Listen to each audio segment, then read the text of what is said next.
Ang bida natin ngayong araw ay isang mapagmahal na babae na nahulog sa mundo ng armadong pakikibaka matapos makilala ang kanyang nobyo sa NPA.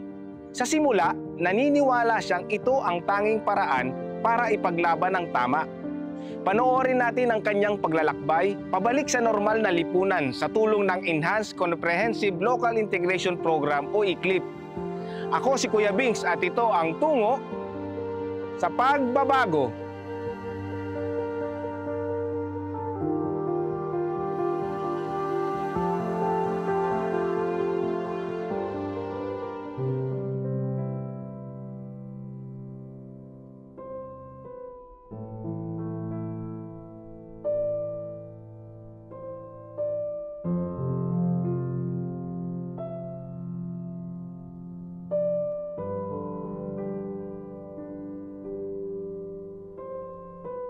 Dali si Janami, dating armado nga grupo. So wala gi ko expectar nga mga sulod ako sa armado.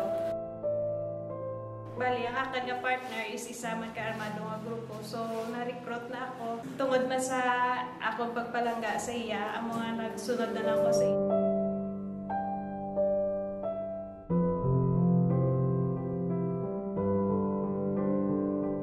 Sorry, nagabot ang time nga hindi rin mayong pagtratar na nagyan man naman nga hindi makakaan sa kaadlaw ang kamuti lang o pagpalawan o pagkasagi nga makaan.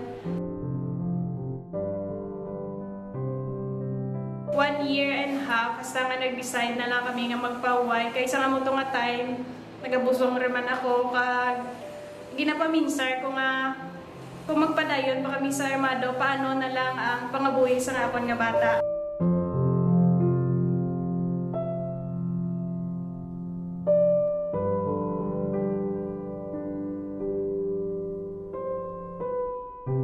Realize naman na gusto rin naman yung surrender kag ang basa man is surrender na lang kami kay damo kami nga mabatol nga mga beneficiary sa gobyerno kag dito lang sila nga itawan kami ni your livelihood project like baka, kwarta para makapisa kami sa bago mga pangabuhi.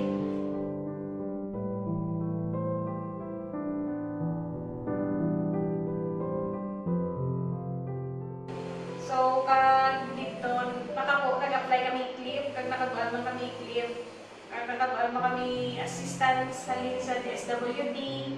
Damo kami assistance sa mga nabatol, kada mo to mismo nakabulig sa akin pag-eskwela ko mismo, kag sa pag-eskwela mo sa akin nga bata. Kag ang suporta sa gobyerno ginata, gingalit din naman sa mayad nga pamaagi, kag amo dito isa nakabulig sa akin nga makatapos sa akin magdoon.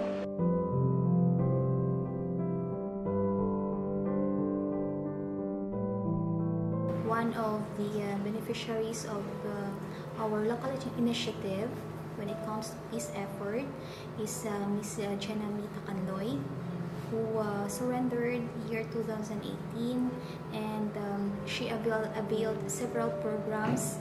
And after those decisions not to be back in the folds of the government, the local government unit sustained the programs and initiatives for Ms. Takan. Naging president din siya ng Tubungan Friends Chapter.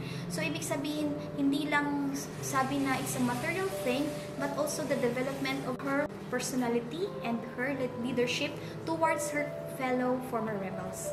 She is currently employed in the local government unit under the Public Employment Service Office, SGIP and third, and she's now in charge in the sustainability of the products or the hub that's non-food or food services ng ating municipality. This is a quality output through active collaboration. Yung ECLIP kasi, kung ba ito is under ng Task Force LCAP, kung saan iba't ibang government agencies ay nagtutulungan para maibigay yung need ng isang tao. Ang kwento ng buhay ni Janami ay sana ay tularan ng iba pa na active.